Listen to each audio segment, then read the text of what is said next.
Move on to good news. రైతులకు కాంగ్రెస్ సర్కార్ good news చెప్పింది. సాదా బైనామా క్రమబద్ధీకరణకు ఎట్టకేలకు మార్గం సుగమమైంది. సాదా బైనామాల దరఖాస్తుల పరిష్కారానికి రాష్ట్ర ప్రభుత్వం నోటిఫికేషన్ జారీ చేసింది. దీంతో సుమారు 9 లక్షల మంది రైతులకు ఊరట లభించబోతుంది. భూభారతి చట్టం ప్రకారం క్రమబద్ధీకరణకు రెవెన్యూ శాఖ చర్యలు ప్రారంభించింది. 2020 ఆర్ఓఆర్ చట్టంలో క్రమబద్ధీకరణకు సెక్షన్లు లేకపోవడంతో అప్పట్లో ఈ ప్రక్రియను న్యాయస్థానం నిలిపివేసింది. సాదా బైనామాల క్రమబద్ధీకరణ చేపడతామంటూ ముఖ్యమంత్రి రేవంత్ రెడ్డి, రెవెన్యూ శాఖ మంత్రి పొంగులేటి శ్రీనివాసరెడ్డి పలుమార్లు ప్రకటించారు.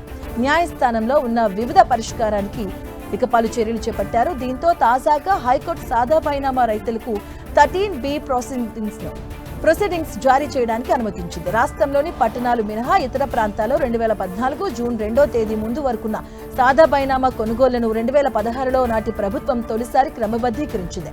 అప్పట్లో 12.64 లక్షల దరఖాస్తులు రాగా పరిశీలన అనంతరం 6.18 లక్షల మేర క్రమబద్ధీకరించారు. ఆర్ఓఆర్ 2020 స్థానంలో కాంగ్రెస్ ప్రభుత్వం ఆర్ఓఆర్ 2025 భూభారతి చట్టాన్ని తీసుకొచ్చింది. ఈ చట్టంలోని సెక్షన్ 6 ద్వారా సాదా బైనామాల క్రమబద్ధీకరణకు అవకాశం కల్పించారు.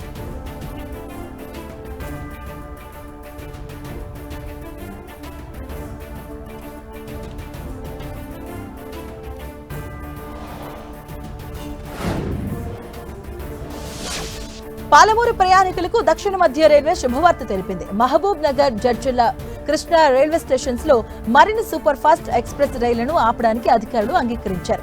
ఎంపీ డీకే అరుణ చేసిన విజ్ఞప్తుల మేరకు ఈ నిర్ణయం తీసుకున్నారు. ఈ నిర్ణయంతో ప్రయాణికులకు సమయం, డబ్బు ఆదా అవుతుంది.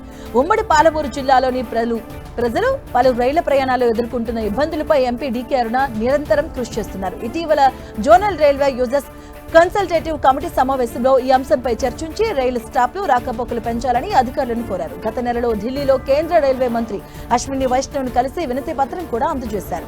ఈ ప్రతిపాదనలకు దక్షిణ మధ్య రైల్వే అధికారులు సానుకూలంగా స్పందించారు. ట్రైన్ల స్టాపేజీపై ఎంపీ డీకే అరుణ హర్షం వ్యక్తం చేశారు. బెంగళూరులోని యశ్వంత్పుర నుంచి జబల్పూర్ వెళ్లే తిరుగు ప్రయాణంలో జబల్పూర్ నుంచి బెంగళూరుకు వచ్చే వారంతపు రైళ్ల రేఖపై మహబూబ్ నగర్ రైల్వే స్టేషన్ లో ఆగబోతున్నాయి. ఈ స్టాప్ తో బెంగళూరు, మధ్యప్రదేశ్లకు వెళ్లే ప్రయాణికులకు ప్రయోజనం చేకూరుతుంది.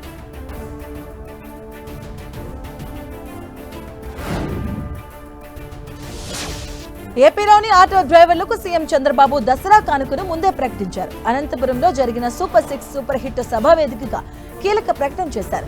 ఆటో మిత్ర కింద ఆటో డ్రైవర్లకు దసరా రోజున 15,000 ఆర్థిక సాయం చేస్తామని ప్రకటించారు. కూటమి ప్రభుత్వం అందరి ప్రభుత్వం, అన్ని వర్గాల ప్రభుత్వం, అందరి జీవితాలు మార్చే ప్రభుత్వం. ప్రధాని నరేంద్ర మోదీ దసరాకు కానుకిస్తున్నారు.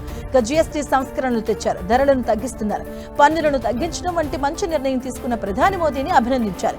యూనివర్సల్ హెల్త్ స్కీమ్ తెచ్చాం, దీంతో పేదల వైద్య ఖర్చులు తగ్గుతాయి అని చంద్రబాబు పేర్కొన్నారు. ఇటీవల స్త్రీ శక్తి పథకాన్ని ప్రారంభించడంతో తాము ఉపాధిని కోల్పోతామని పలువురు ఆటో డ్రైవర్స్ ఆందోళన వ్యక్తం చేశారు.